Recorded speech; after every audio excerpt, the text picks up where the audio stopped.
My name is James Kelly. My student number is 20210776, and for my Resistance Training 1 practical assessment I chose to carry out 3 of Jana's movement assessments, namely the hip extension, trunk curl up and the push up. So the test began with a hip extension assessment, starting with the client's left leg. He was instructed to raise his leg off the plinth surface above a 10-degree angle. The sequence we're looking for here was activation of the glute maximus, followed by the hamstring, followed by the contralateral erector spinae, which is the erector spinae on the opposite side, and finally the ipsilateral erector spinae, which is the erector spinae on the side being tested. There were no issues on this leg. It returned a negative result. We then moved on to the right leg. While testing the right leg, it was clear that there was an obvious flexion of the knee on the leg being tested, suggesting in this case a hamstring dominance, possibly due to a weak or underactive glute. In this case the test was positive for fault. I then moved on to the trunk curl-up assessment. Here I was testing the abdominal and hip flexor activation of the client, asking the client to perform essentially a crunch, making sure shoulder blades clear the plinth surface. When he does that, I'm assessing if there's any loss in heel pressure. And loss in heel pressure would indicate an overactive or tight hip flexors. There's a close above the feet without the hands. And you can see during the movement that the feet, the heels did raise slightly from the surface, indicating a loss of pressure and tight or overactive hip flexors. This indicated a positive result. Then moved on to the final assessment, which was a push-up, assessing the client's scapulae. Asked the client perform 3 to 4 push-ups to assess his preferred movement pattern, seeking to see if there's any excessive winging in the scapulae, which would indicate elongated or weakened serratus anterior, and also assessing that the trunk is lifting at the same time as the arms. In this case there was no issues of note. The test was returned as negative.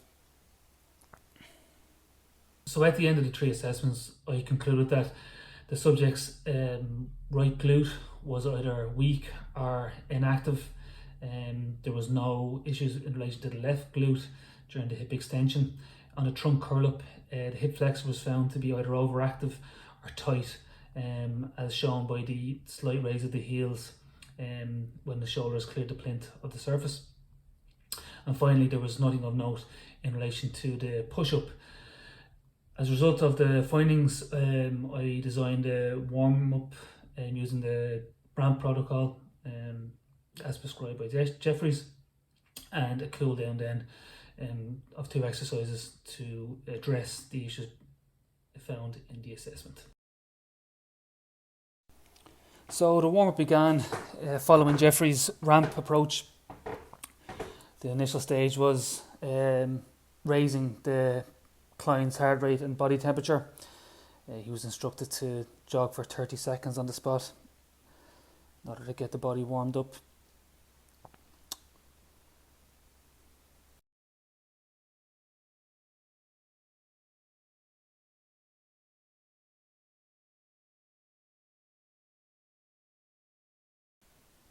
Following the 30 seconds of jogging, he transitioned into jumping jacks. The main coaching cue here was that he started with hands on his hips and feet together.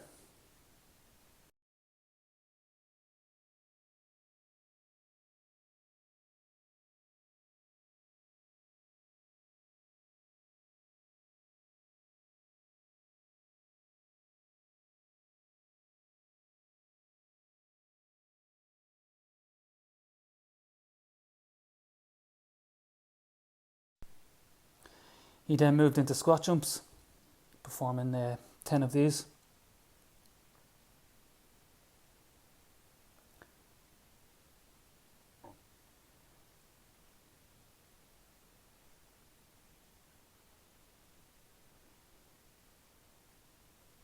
This was followed by pogo jumps. So a number of the exercises in this, I suppose, raised stage involved also activation and mobilization of certain joints.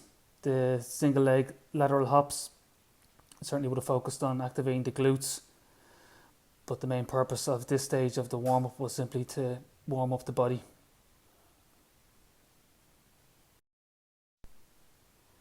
The client was then instructed to perform arm rotations forward for 10, followed by arm rotations backwards for 10, in order to activate and mobilise the upper body, the shoulders in particular. And this then was followed by push-ups in order to, again, help activate and mobilise the chest and the back.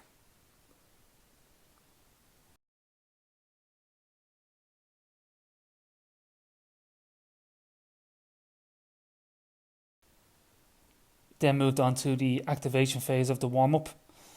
As a result of the findings from the screen that had taken place, one of the results was that the glutes were either weak or underactive. And in order to address this, the client performed glute bridges with a resistance band around the knees. The use of the resistance band ensures the glute remains active throughout the movement. Any deviation in this will result in a reduction in the tension of the band. The coaching cue in relation to this exercise would be for the client to keep the knees wide and driven outwards. Do not allow them to come together. He was also instructed to hold the movement at the top for 2 seconds to emphasise the squeezing of the glutes.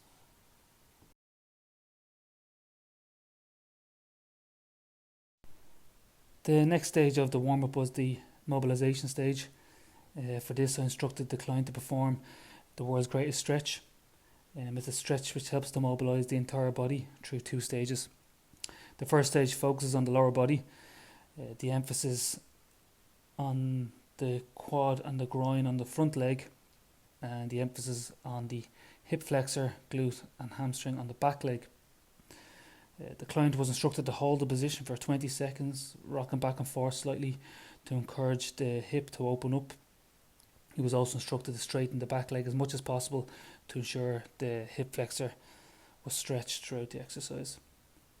The second stage of the stretch incorporates mobilisation of the upper body by introducing arm rotations.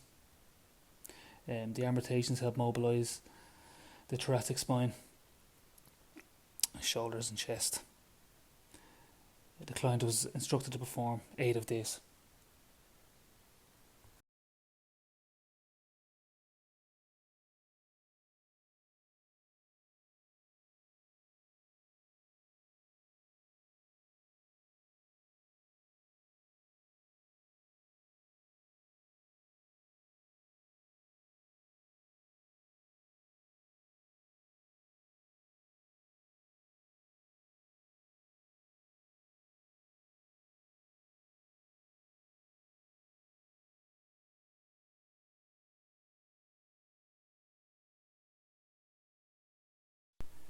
The final stage of the warm-up was the potentiation phase. During this phase, I instructed the client to perform 8 burpees. Burpees is a whole body exercise incorporating squats and push-ups, and would be considered a very appropriate exercise to prepare a client for a whole body anatomical adaptation resistant based circuit. This then concluded the warm-up. We then moved on to the cool down phase. Based on the findings of the movement pattern tests, I instructed the client to address the 2 key areas highlighted, namely the glutes and hip flexors. Firstly, we started with a glute stretch. Instructed the client to cross his left leg over his right leg and bring his left knee towards his body. A progression of the stretch took place after 10 seconds, with the client bringing his knee closer to the body. And a final progression took place 10 seconds after that, with the client turning his body in towards the flex knee in order to enhance the stretch further.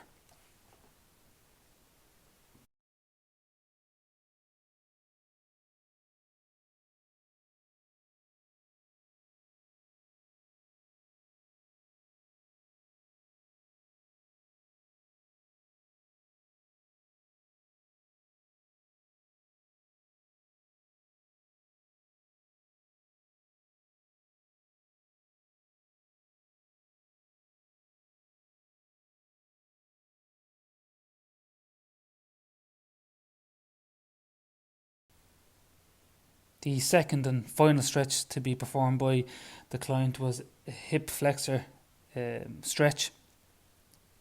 The client was instructed to go into a lunge position, keep the body upright and lean forward. After 10 seconds, a progression of this stretch took place, with the client instructed to raise his right hand up, which intensified the stretch on the right hip flexor.